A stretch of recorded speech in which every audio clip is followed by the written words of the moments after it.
In this video, I'll be teaching you about how to fly into the Houston airspace, things you should expect, and things to look at before you depart and before you arrive. So to start off with, many people assume that the Houston TRACON is only composed of HOU, or Hobby Airport, right here, because they see people on the network as HOU approach. However, Houston Approach covers Houston Hobby, Houston Intercontinental, all these deltas that you see within the Bravo area, such as Houston Executive, Galveston, and Ellington. But additionally, Houston Approach covers two other major airports, such as Beaumont-Port Arthur and College Station Easterwood Field. All these airports, including the towers below and uncontrolled fields if you're flying on IFR, will all be under Houston Approach if the TRACON is open, or under Houston Center. We'll start off with Houston Intercontinental, which is the primary airport of the Bravo, and is one of the most complicated to fly into for people who haven't looked at the charts the first time. Now, let's say we have a flight going from Austin, Texas, to Houston Intercontinental. Most aircraft that fly this route will typically file either direct to industry, this VOR right here, or something along those lines. But for this time, we'll say that the aircraft is filing they're flying Alexi on the Alexi 2 before they enter a star into the Houston TRACON. I'm going to skip the Alexi departure, but it's implied here. The first thing to note when you select your star for descending into Houston is what flow are we landing. There's multiple ways to find this. One, for instance, is FlightAware.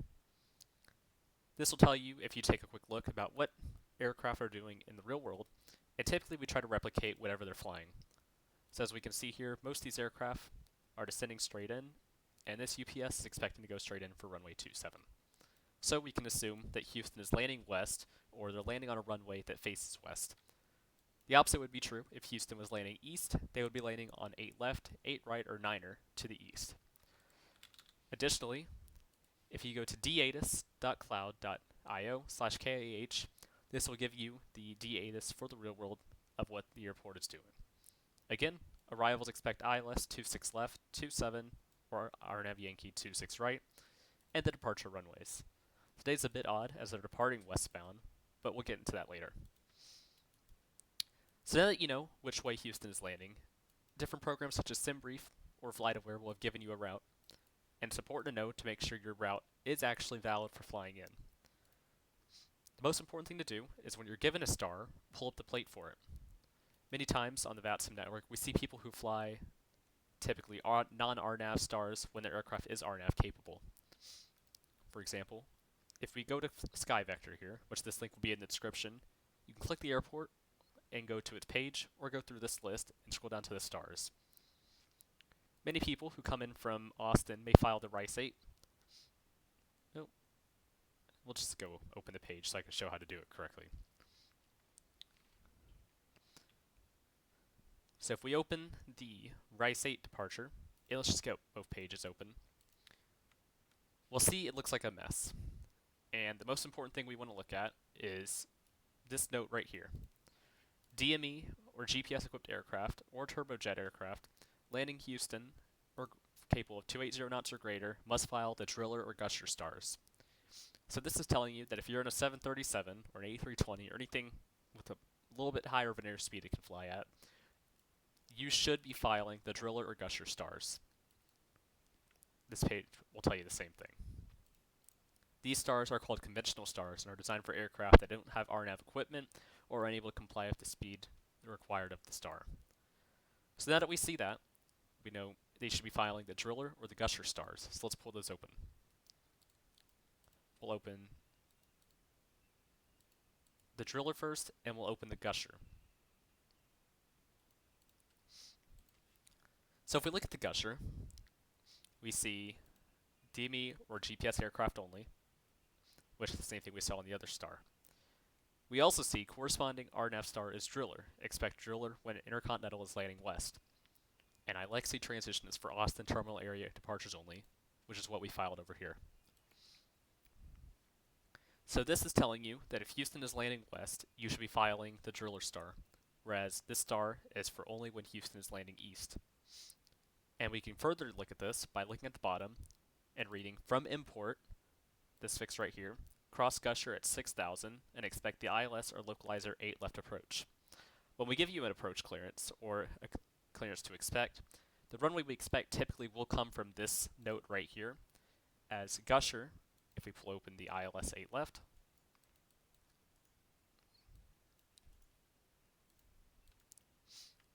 you'll see that gusher is right here as an initial approach fix to directly go on the ILS, no vectoring required.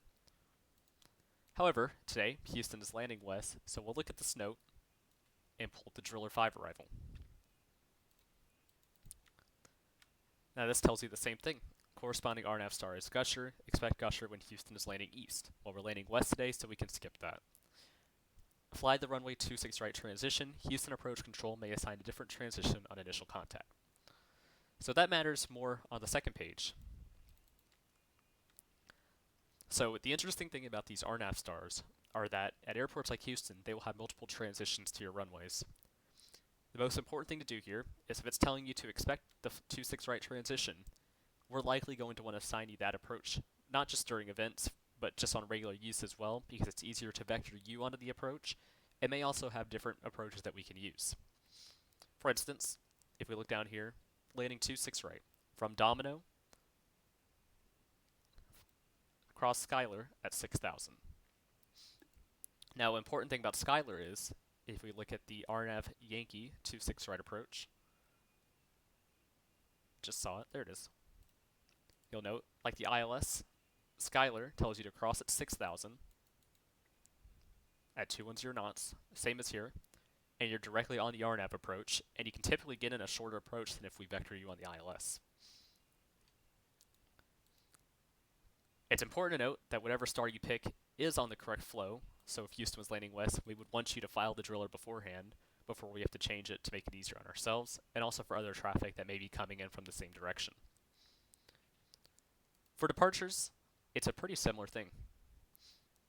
If we look down at our SIDs, most of our SIDs will be like the Beltway 6. It's a heading that we will give you off the ground to get vectors to Dreamer or any of the fixes after. However, certain SIDs that go out of Houston that are RNAV off the ground will be flow dependent. If we open the Gumby 3 departure and rotate it, it may not say it on this page.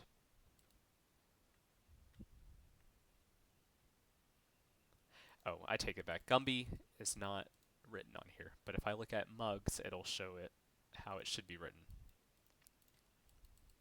due to an issue with the plate. So, again, on the note on the bottom, it tells you, for use during west flow to intercontinental, for east flow, file the Gumby RNAV departure. So if Houston is landing east, we want you to be on the Gumby when you file that for departure, as it actually will take you farther out of the way to avoid aircraft that may be descending to land on the east side. And same thing over here. So now that we've completed the Intercontinental Guide, let's move over to Houston Hobby. Houston Hobby does not have many airports that it serves in terms of destinations, but it's still important because a lot of Southwest flights go in and out.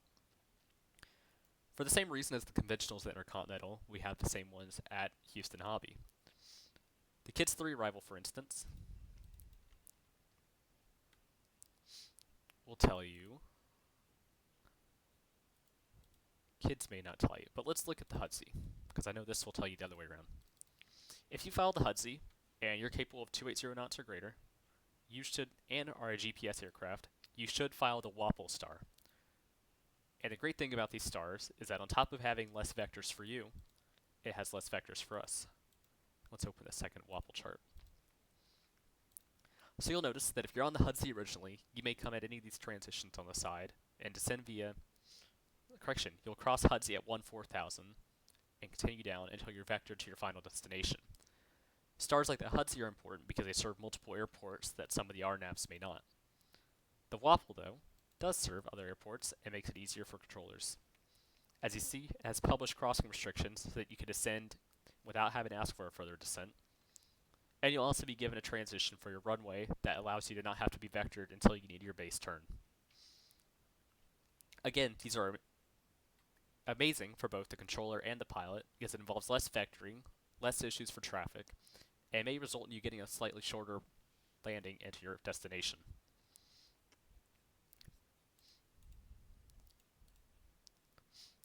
The most important thing to do here is look at the note. If you're on an arrival that's not an RNAV, or even if you are, ensure that you're looking at the notes and the ATIS ahead of time and making sure you're on the correct SID or star.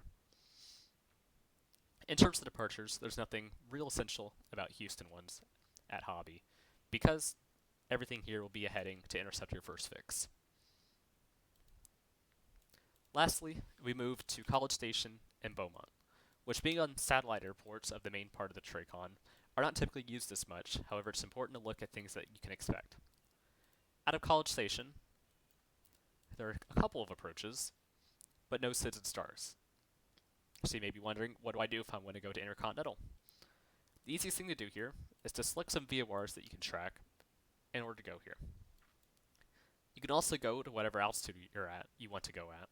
However, we recommend not going above 180 just because of how short the flight is.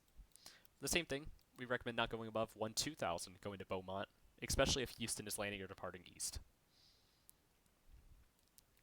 Additionally, just flying a shorter altitude will allow you to get on the ground quicker, as some of these approaches, for instance, the ILS or localizer runway 12, or even the RNAV 12 at Beaumont, will allow you to intercept almost directly on a northeast-bound heading.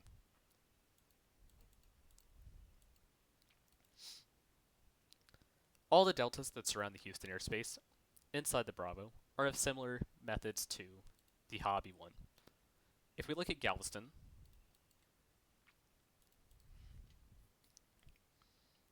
and we scroll down, you'll notice that the WAPL is again down here, but additionally we have a couple of arrivals that may only appear at some of these satellite airports.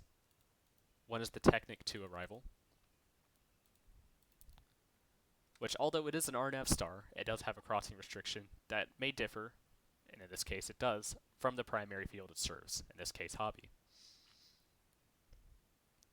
However, do note this particular note, especially on all stars, ATC assigned only for aircraft landing at Hobby. Essentially, as it says, we will only assign this star if you are going to be landing at Hobby and it requires for us to do so for traffic. It's very important that you do not file an ATC only assigned star, SID, or transition, such as on the WAPL.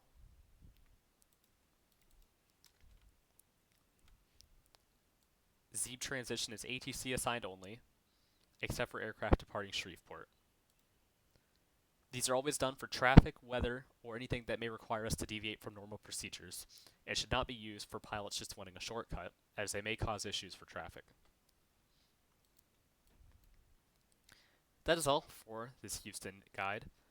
If you're ever curious about wanting to find a route, feel free to look on FlightAware or any other resource you can use to find that would allow you to find real-world routes. And typically those will be more accurate than ones that some resources for flight simulation planning will give you. Have a good day.